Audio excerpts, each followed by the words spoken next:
저는 땅의 기업, 하늘의 기업이라고 하는 제목으로 하나님의 말씀을 전하겠습니다. 자, 땅의 기업, 하늘의 기업. 삼중고의 고통을 받고 인생을 살아간 헬런 켈러의 고백입니다. 나는 하나님을 찬양합니다. 나는 나의 하나님께 감사를 드립니다. 왜냐하면 나의 신체적 결함을 통해서 나는 내가 해야 할 일을 알았고 나의 하나님을 발견했고 그 하나님 안에서 내가 누구인지를 알았기 때문입니다. 그래서 나는 오늘 또 하나님을 찬양합니다. 자, 삼중고의 고통을 겪는 여인의 입에서 흘러나온 이 찬양. 그렇다면 오늘 이 새벽에 이 자리에 나온 저와 여러분, 우리는 찬양을 해야 될 충분한 이유가 있는 사람들입니다. 주님, 제가 주님을 찬양합니다.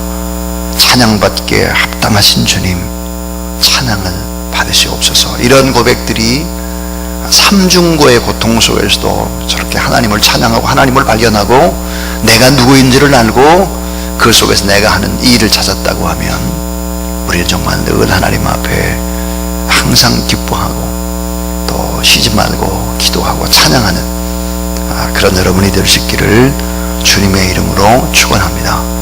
자, 유다 지파는 찬양 지파입니다. 하나님을 찬양하는 사람이죠.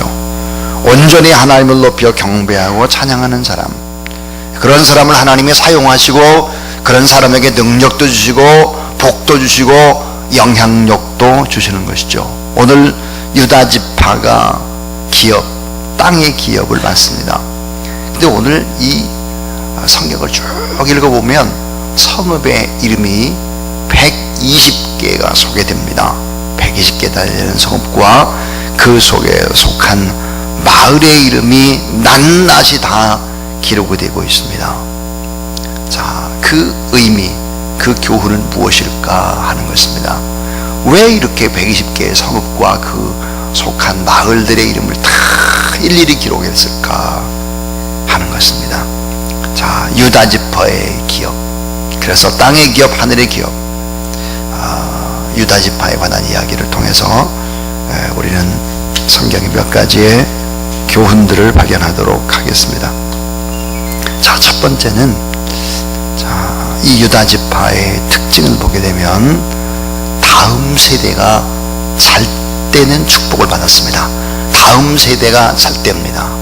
당대만 잘 되는 것이 아니라 시간이 갈수록 더 잘 됐다 하는 것입니다. 자, 이렇게 여러분 강성해지는 이유와 약화되는 이유는 무엇일까 하는 것입니다. 자, 점점점 잘 되는 강성해지는 것과 점점점 내리막을 걷는 그런 지파들이 있죠. 근데 유다 지파는 점점점 더 잘 되고 더 강해졌습니다. 그리고 오늘 본문에 보니까 가장 먼저 땅을 기업으로 분배를 받습니다. 그리고 가장 많은 넓은 땅을 받게 됩니다. 물론 이것은 제비를 뽑았는데 제비 뽑는 방식이라고 하는 것이 결국은 하나님의 주권과 섭리를 의지하는 것이죠. 그런데 유다 지파는 강성해져 갑니다. 그런데 유다 지파와 반대로 시므온 지파가 있습니다. 유다 지파 그 다음으로 제비를 뽑은 이 시므온 지파는 점점점 약화됩니다. 왜 유다 지파는 점점점 높아지는데 시므온 지파는 왜 자꾸 내리막일까 하는 거예요. 참, 시므온 지파는 너무 작은 땅을 분배를 받습니다. 유다 지파 그 땅 한가운데에 조그마한 웅덩이처럼 조그맣게 파묻혀 있는 지파가 바로 시므온 지파의 땅이었습니다. 자, 그렇다면 이 시므온 지파에 대해서 우리가 한번 생각을 해봐야 할 것 같습니다. 이 시므온 지파의 출발은 너무 좋습니다. 출발이 너무너무 좋아요. 레아의 둘째 아들, 이 시몬이라고 하는 뜻이 기도 응답이라고 하는 뜻입니다. 하나님의 음성이 바로 들리다, 그런 뜻인데요. 자, 그런데 이제 창세기 34장 야곱의 딸 디나의 강간 사건이 터지자 하몰의 아들 추장 이 세겜이 디나를 강간하게 됩니다. 이때 바로 시므온은 이 세겜에게 디나를 시집 보내는 조건을 겁니다. 그게 뭐냐면 세겜성에 있는 모든 남자들은 다 할례를 하라 했습니다. 다 그래서 할례를 하게 됐죠. 자, 거짓말이었습니다. 할례를 다 하고 난 다음에는 남자들이 다 움직이지 못할 때 다 칼로 쳐 죽인 것입니다. 결국은 족장인 하몰도 죽이고 세겜도 죽이고, 그리고 성경에 보니까 모든 것을 다 노략질했다 그랬습니다. 거짓말과 모든 사람들을 다 죽여버리는 이런 일들을 자행했습니다. 자, 여러분, 창세기 49장 야곱이 그의 아들들을 이제 바라보면서 축복한 축복의 내용에 보면 이 시므온에 관한 축복은 이러합니다. 칼로 잔해하는 기계요 그럽니다. 칼로 사람들을 죽이는 기계다, 그런 표현을 쓰고 있습니다. 그러니까 복수와 증오와 살인과 저주의 삶을 살 것이다, 이렇게 이제 아버지 야곱이 예언을 하고 있습니다. 자, 그래서 이제 민수기 1장 23절에 보니까 시므온 지파의 인구를 계수해 보면 그 계수가 몇 명이나 되나? 59,300명입니다. 그런데 민수기 1장 23절은 그런데 민수기 26장 14절에 보니까 이 시므온 지파의 수가 반 이상 줄었다는 것을 알 수 있습니다. 22,200명이 됩니다. 59,000이 22,200이 됩니다. 점점점 줄어드는 거죠.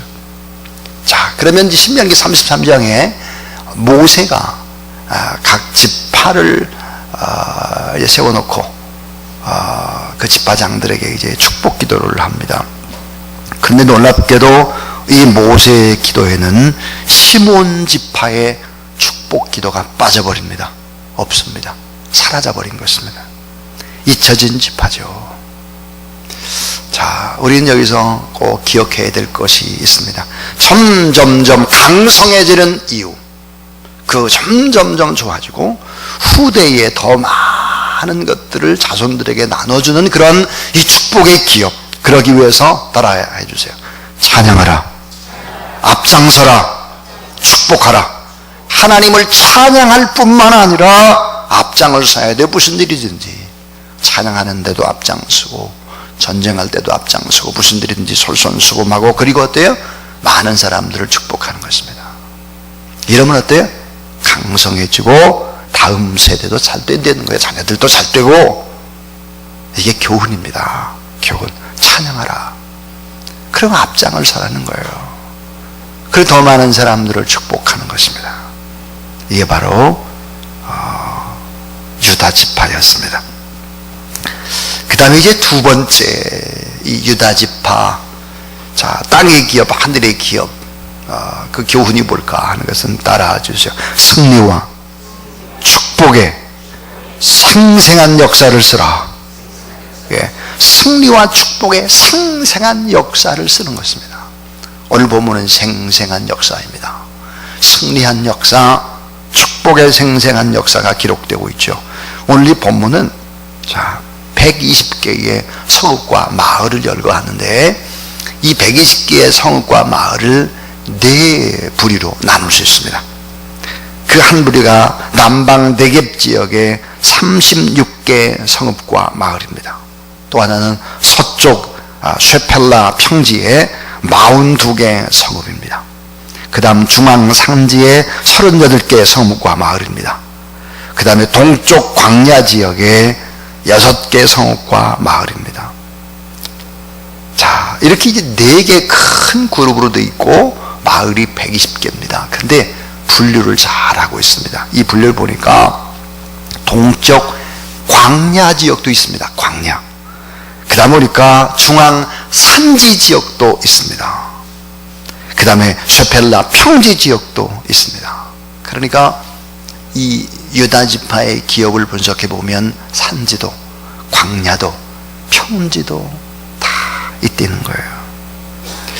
자, 왜 이것을 일일이 그렇게 120개의 성읍과 마을의 이름을 일일이 다 기록을 할까? 그 기록의 이유는 하나님이 싸우셔서 하나님이 승리했다고 하는 것을 보여줍니다. 이 가나안 정복의 사건은 사실임을 증명합니다. 하나님이 그 땅을 주셔도 땅을 밟고 그리고 결국은 싸우고 쟁취해서 내 것을 만드는 것은 우리도 하나님의 동역자로 참여해야 된다는 것을 이야기합니다. 우리의 신앙 역사도 하나님 앞에서 구체적으로 기록된다는 사실을 알아야 합니다. 오늘 하나님 앞에 예배드리고 우리가 말하고 행동하고 기도하고 축복하고 이 모든 것들은 다 하나님의 역사에 일일이 다 기록이 된다는 것을 우리는 알아야 합니다. 왜냐하면 유다 지파의 기업을 주면서 일일이 다 기록을 하고 있습니다. 일일이 다. 오늘 우리가 하는 이 말과 행동과 삶의 가치관, 거기에 따라 일하고 사람들을 만나고 이 모든 일들은 다 하나님은 다 보시고 계시고 다 기록하고 계시고 사람들이 보지 못하는 우리의 마음도 훤히 하나님은 보시고 우리가 전혀 예측할 수 없는 우리의 앞날도 하나님은 다 예비하고 계신 하나님이시다 하는 것입니다. 그래서 유명한 캘빈, 이 캘빈이 자기가 가지고 있는 일종의 신조, 그것이 있었죠. 그것은 바로 하나님 앞에서 산다 하는 것입니다. 하나님 앞에서 산다. 코람 데오, 난 하나님 앞에서 산다. 그리고 참 어려움 속에 있을 때 그는 이런 고백을 합니다. 하나님 앞에서 내 심장을 드립니다. 하나님 앞에 내 심장을 드립니다. 코람되어. 그래서 사실은 하나님 앞에서 살아갔습니다. 위대한 개혁자나 위대한 사람들은 다 하나님이 다 보시니까 하나님 앞에서 살아갔던 사람들이다. 자, 승리와 축복의 생생한 역사를 쓰라. 오늘 우리들도 마찬가지다. 마찬가지. 아주 가까이에서는 우리의 가족이 나의 삶을 다 지켜보고 있습니다. 우리의 자녀들이 다 지켜보고 있습니다. 우리의 삶 자체가 위대한 유산이 되는 것이죠. 유산. 유언이라고 하는 것은 언어로 남기는 것이 아니라 삶으로 남기는 것이죠. 승리와 축복의 생생한 역사를 쓰라 하는 것입니다. 그 다음에 이제 마지막 세 번째는 하늘의 기업을 사모하며 오늘도 삶을 살자 하는 것입니다. 하늘의 기업을 사모하며 오늘의 삶을 살자 하는 것입니다.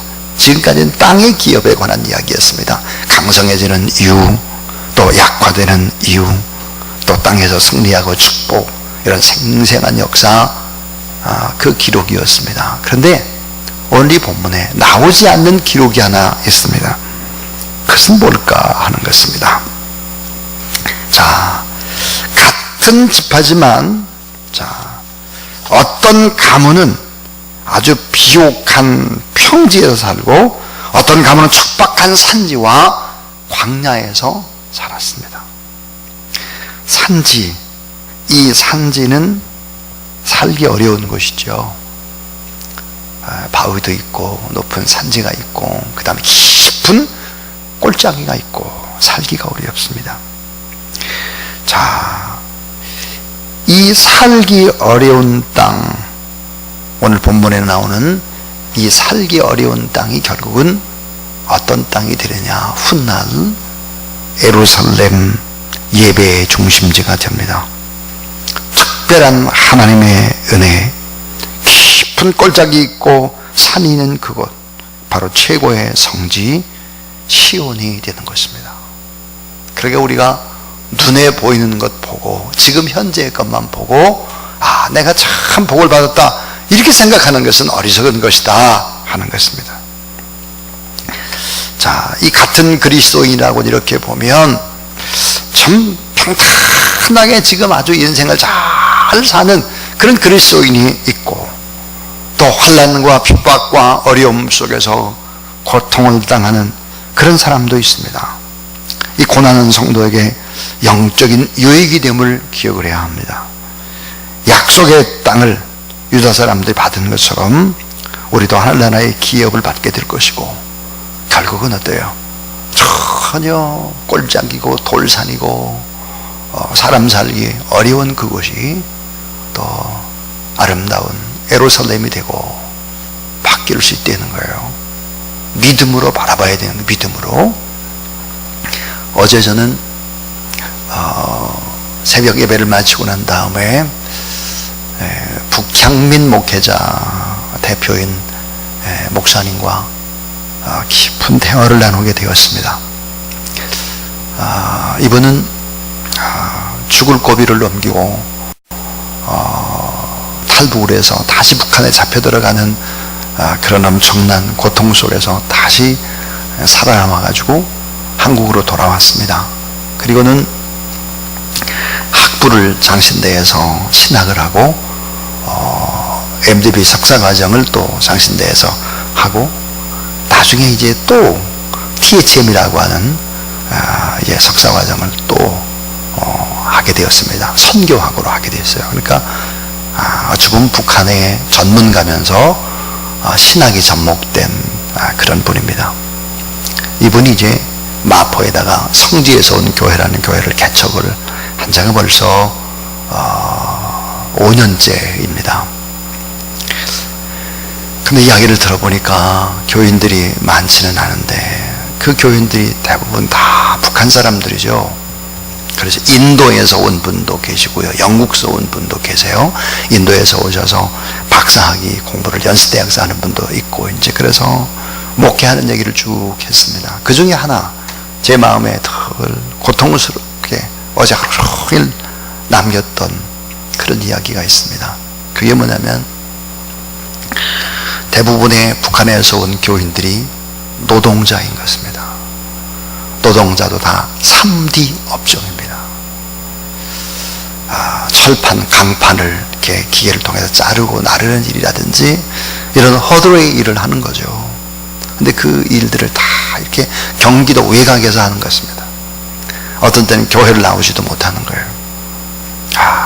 정말 고생하는 모습을 보면 너무 마음이 아프다 그래요. 근데 그 중에 한국인하고 이렇게 결혼을 했어요. 한국인하고 결혼을 했는데 한국인 아내와 결혼을 했죠. 그리고 첫 딸을 한 달 전에 얻었습니다. 딸이 태어났는데 보니까 귀가 없는 거예요. 귀가 없고 이 귀에서 이렇게 연결되어 있는 턱뼈가 없는 거예요.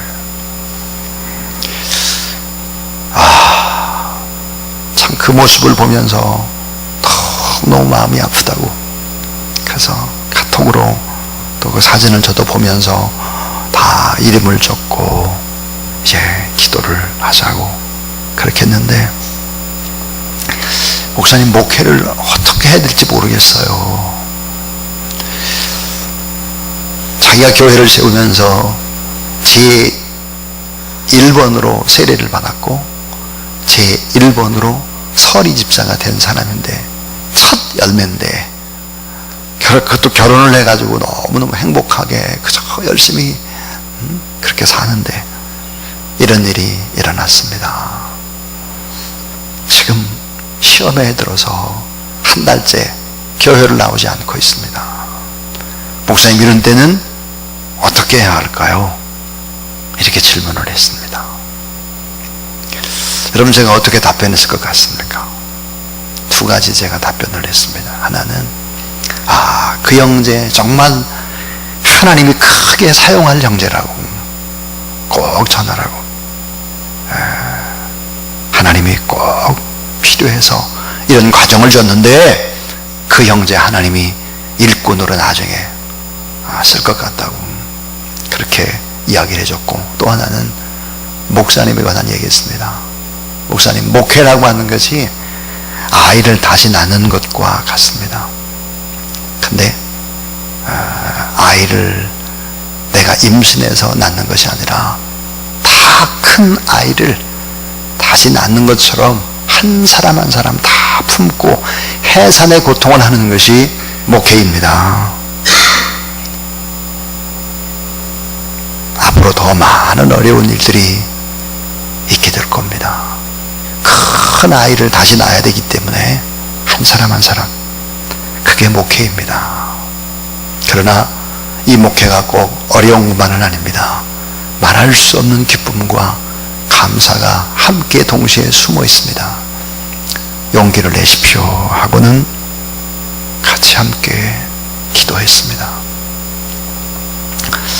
자, 여러분, 하늘의 기업,